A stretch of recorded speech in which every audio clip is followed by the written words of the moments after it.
morning. All right, so IP best practices and interoperability.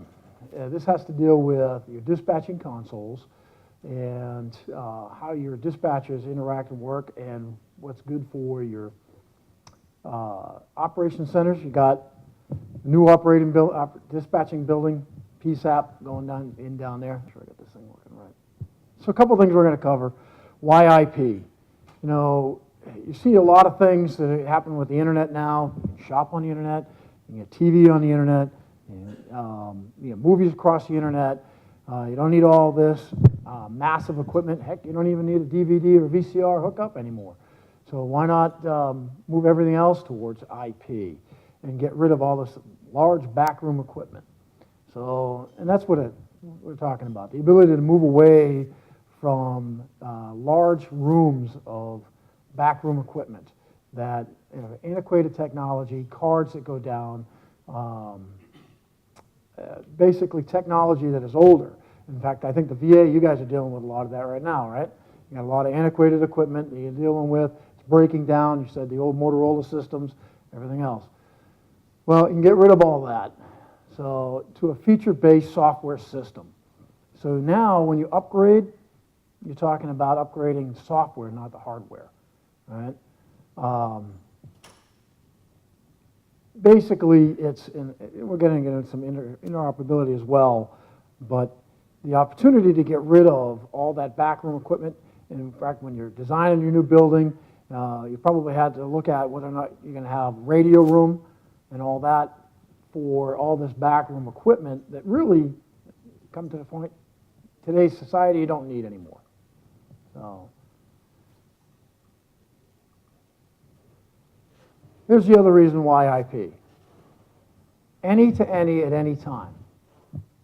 So yeah, it took me a while to draw that diagram there. So, but pretty much you're talking conventional radios, digital radios, POTS telephones, SIP lines, P25, NXDN, IDEN, all that, any to any at any time.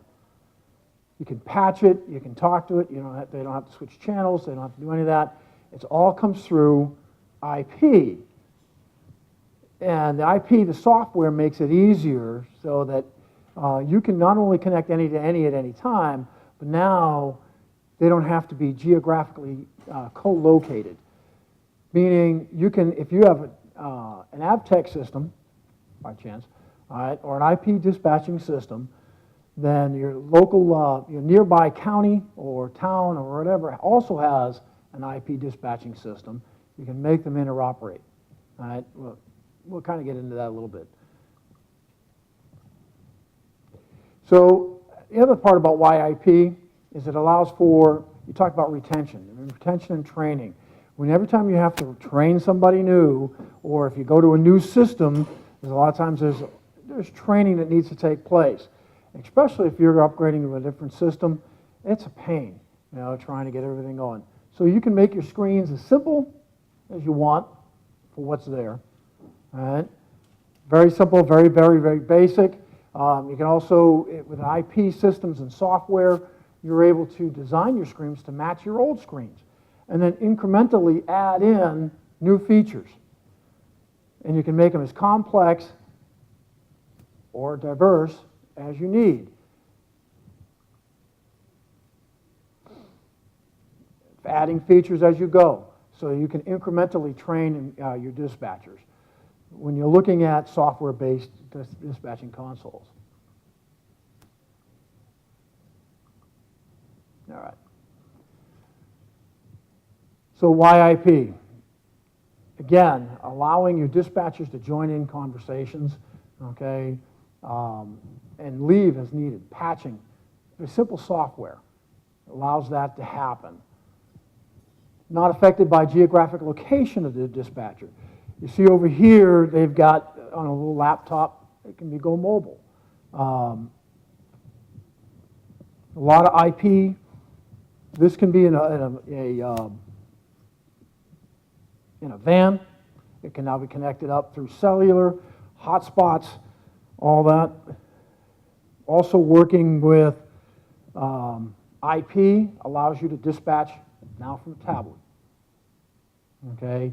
Cellular technologies, Wi-Fi hotspots, put this on your desk, walk out, command centers, fire, police, you need to be on scene with, and talk to different channels from different technologies.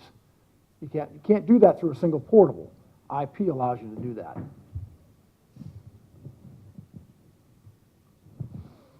The other thing was backup and disaster centers. You could, with IP versus a whole TDM backroom system, you can set up a disaster recovery area in a complete different geographic location and mirror it, because all you need is that IP connection.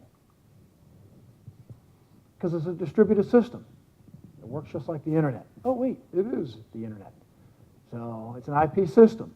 You can either use the regular internet as your backbone, or you can have your own network. You can have redundant networks. You can have a closed network. You can use encryption. It all works the same way, but it's a distributed system. It's fault tolerant. There is no single point of failure. With IP, you can build in redundancy. With cards, if the card goes down, it's down. So you can build in redundancy there as well, but if those cards and trying to find parts for those gets harder and harder.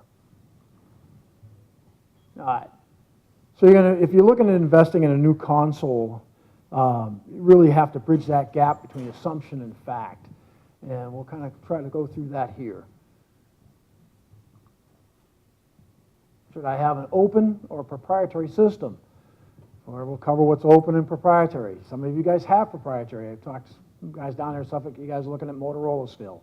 And you're still dealing with Motorola. And it's proprietary. And that's the only people you can deal with. And some of the shows we've been at, people have been very happy with Motorola. Some of them have not. So it's hit and miss. What does your dispatcher need? You know, when you start looking at new console systems, you know, the end user is your dispatcher. So what do they need? All right, wireless or wireline? Which connection's right for me?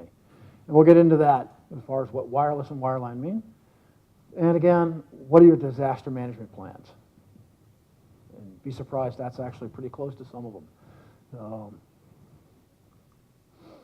And then how much change and how fast? Kind of talked a little bit about that, about being able to build screens so that they match your old system and then slowly increment new features in. Okay, so proprietary.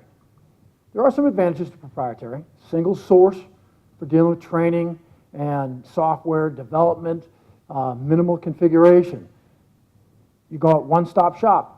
You got one number to call, here it is, okay? You got one person to yell at if there's something going wrong.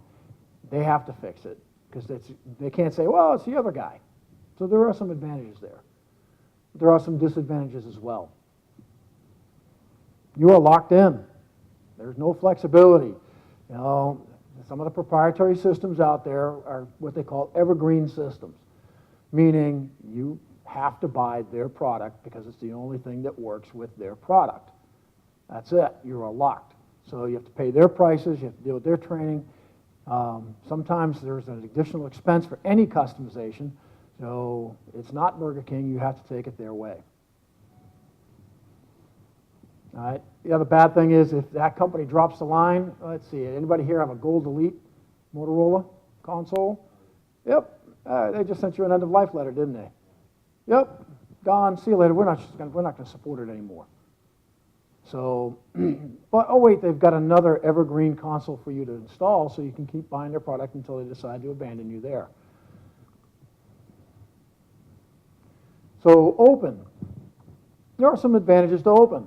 Flexibility, use any equipment. You can go out and do best of breed, or you can modify your budget to what you can afford. So what happens is that a lot of times these proprietary consoles or companies, they'll lower the price of their console where you think you're getting a deal, but you're paying on the back end with a radio system. The problem is that as those radios go out, because they'll go out faster than the consoles, you now have to replace it with those expensive radios versus setting your budget for best of breed. You got a radio that does more features than what the current radio system has, more of what you want, or you have a limited budget because it's lowest bidder, you can now actually go out and buy radios that will perform and function, but you don't have to pay the big price. So, and then the nice thing about open is hardware at the end of life can be easily replaced. So you need to upgrade your systems, all that, computers, because we're always upgrading operating systems. And I don't think anybody here is still running on Windows Vista. Well, hopefully not. And again, competition increases quality of the product. Because there's competition, you're not locked in. There are some disadvantages. It does require configuration between various components. But a lot of times they're trained to do that. And the other part of it is that multiple points of contact. You know, if you're dealing with Harris radios or Tate radios and say Avtech or some other system for that, or you're dealing with a Vire and you're dealing with VPI, there are various contacts that you need to deal with. But usually, I mean, that's just as simple as knowing who to call. All right.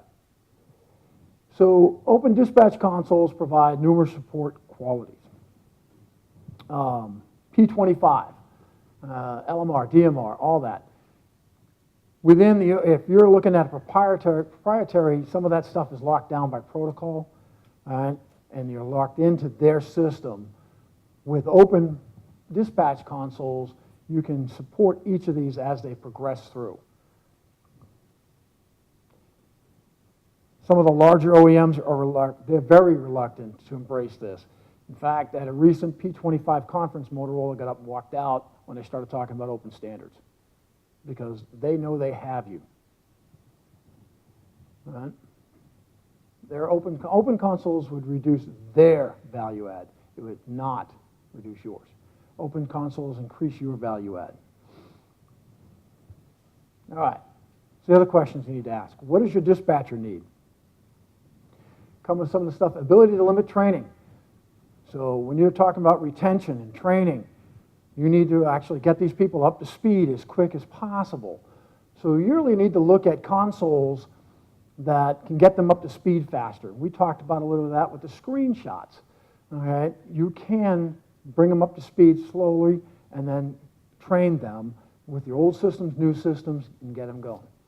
So you need an interface that allows them, it's quick, it's easy, you can configure it in any way to make it easier for them. So when you're looking at console systems, can you build a screen specifically for a dispatcher? Okay? So, and you can build them specifically for each individual dispatcher. Tools that have value. All right? They need to be able to answer the phone through the console. They don't need something separate. Okay? Console-to-console intercoms. If you are working with other PSAPs and you're all connected and you're able to have the ability to connect, can you intercom other consoles? If you're working a large PSAP, all right, or like I said, PSAPs that are connected, you should be able to intercom from console to console without having to tie up lines. Timers, IP cameras, Fletch talked a lot about video stuff coming in and making sure that your console, the dispatcher, has the ability to feed. There's a police department down in Texas, I'm trying to remember the name of which one it is now, but they're wearing wearable cameras now where they're able to turn them on, and there's technology to start bringing in some of that video feed. That would help out your dispatcher. There's a company called Mutual Link that now talks about integrating with various cameras in school systems so that if you have an active shooter scenario and your team's going in, they can access the school's cameras right through the dispatch and then actually push that back out to a app on a phone for the police department so they can see where the active shooter may be. Alarms, diagrams, so onboard system help. These are things that your dispatchers are going to need if you start looking at new consoles. Yeah, I know you guys are looking at new consoles as well as the potential for you guys. All right, so wireline or wireless? Well, this keeps coming up. Well, my cell phone is wireless, and my telephone, home phone, is wired. Well, so I want wireless. Well, it doesn't work that way. So really what this means is direct IP or via radio. So when you say wireline, it means you have a direct IP connection into that radio system. It allows you more functionality versus just over the air. So that's the difference between wireline and wireless. And there's some confusion about that, so we'll cover it. But the direct Ethernet connection to the radio infrastructure, it allows, for P25 radios, if you're going to start, it allows you the ability to stun the radio, revive the radio, turn it on and listen without having, the operator know that you're listening. Because if they're in a situation, there are various features within some of these digital radios that now you can access through IP. All right? Wireless basically is either a serial USB connection to a radio and then it goes over the air. All right, so via radio or control station, there are some advantages. Basically, if you have an older radio system, you can connect up this way, and it allows you, if you're going to migrate to P25 digital radios and you have the old conventional, you can connect up and to your legacy equipment as you start migrating. So when you start looking at your upgrading of your systems to P25, make sure that you have the ability to upgrade with keeping your legacy radios working while you're doing the migration. All right? It's simple setup, but limited scope. All right? There are some disadvantages. You only have access to a few channels, a few talk groups, limited functionality, and your consoles may not have priority. What that means is if you're the dispatcher and you're trying to override and you need to get information out with the wireless, you may not have priority. So if somebody's already talking, they can probably overrun you. So direct IP. There are some advantages. Larger feature set, console does have the priority. Okay, there's no risk of RF coverage loss. Again, backroom system is reduced with, that's the other thing, is part of with the wireless, you do need those control heads, which means there's more backroom equipment for that. It's easy to scale. As you grow, it can grow with you. Disadvantages. Again, there are sometimes you might not be able to get wireline into a disaster recovery location. If you have set up your disaster recovery is a remote location that doesn't have access to your network, you can connect up wirelessly and get this way. So, and again, direct wireline connection may not connect up to some of your legacy radios, which is again why you can run both as you migrate. So the other question is, what is your disaster management plans? No one thinks about it when all of a sudden your dispatch center goes down. You have a white powder or a black powder incident, okay, or you lose your radio infrastructure.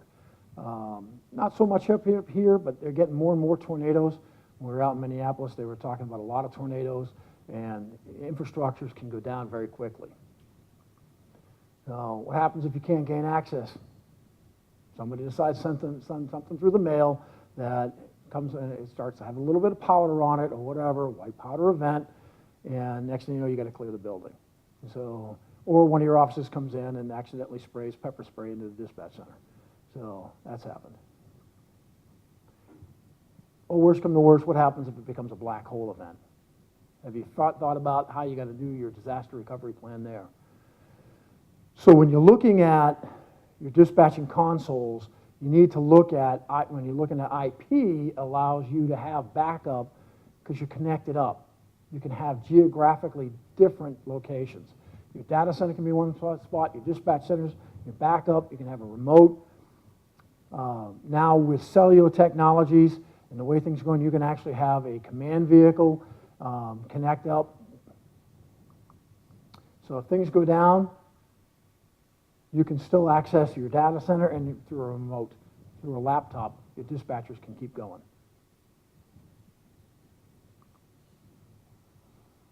So, and how much change, how fast? What are your priorities and goals? take in consideration the number of positions that you want. When you're looking at new dispatch consoles, how many do they need? Can you migrate them in one at a time? All right? These are some questions you need to be able to ask as you're doing your dispatch centers. All right? When do you get your disaster recovery operational? Do you do it beforehand? Do you do it after? Do you do it simultaneously? So certain things that you need to actually think about as you're planning out your replacement consoles or your new buildings. And with the funding you have, what will give you the biggest return? Sometimes it's going with the lowest bidder and you get up operational. Sometimes it's looking ahead and saying, we are going to grow. You're already talking about how many PSAPs you're doing now and how many PSAPs you're going to take over. Are you going to be able to scale? You need to have all that as you're looking at your console systems.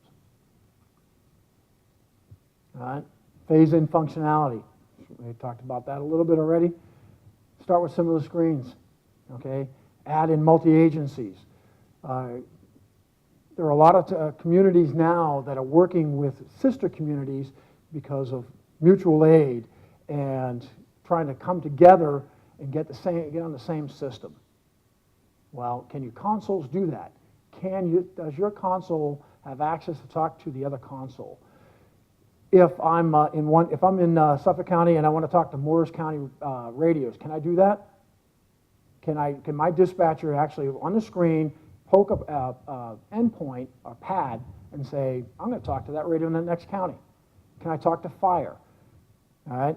For campus security, can I talk to the administration? Can I talk to campus fire? Can I talk to the local police departments?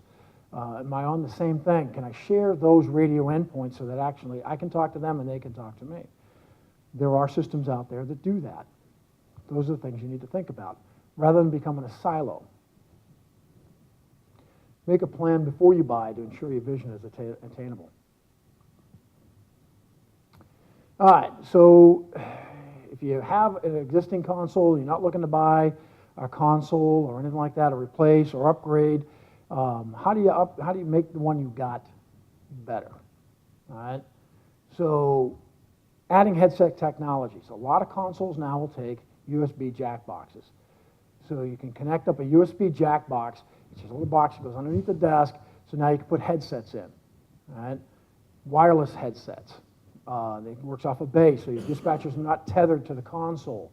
So they can get up, they can move around. This is a great way to increase the functionality of a dispatcher so they're not, again, not tethered. Audio splitting. If you're the supervisor, do you want to come in and listen in on the call, especially if they're on a headset? With a jack box and the audio splitting, you can do a headset sharing. Make sure that if your console can't do this, there's ways to set it up, again, through audio jack boxes and everything else. Your IT folks should be able to help you with this.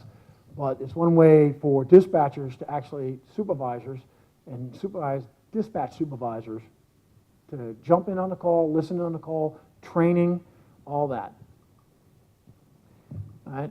Ring in use indicators. These are great if your dispatcher's on a call and they don't want to be, quote, bothered. You come up, you don't even know that they're actually on a call because they got a headset on. This little light, basically it's a contact thing, and when they're on the phone or on the radio, it'll light up, let you know they're actually on a call. Integration of third-party apps, for instant messaging, GPS, CAD systems. You get a decent CAD system attached to your console. You can start instant messaging with other consoles or various other features, sometimes even cell phones. GPS can also help you out with your CAD system. Look at flexible resolutions for screen size. There's a lot of consoles, older consoles out there now. They think they're stuck on the old small monitors, but really it doesn't take much to add in some drivers to your current console to increase the resolution size or increase across different monitors. So in fact, I know one dispatch center, they actually have about 16 different monitors that are out there, and they're spread across a lot of them anyway, between what they're looking at. And some of the dispatching consoles are spread across two. And third-party CAD system, or you can haul away, you can upgrade. That's basically it. Any questions on IP dispensing, interoperability.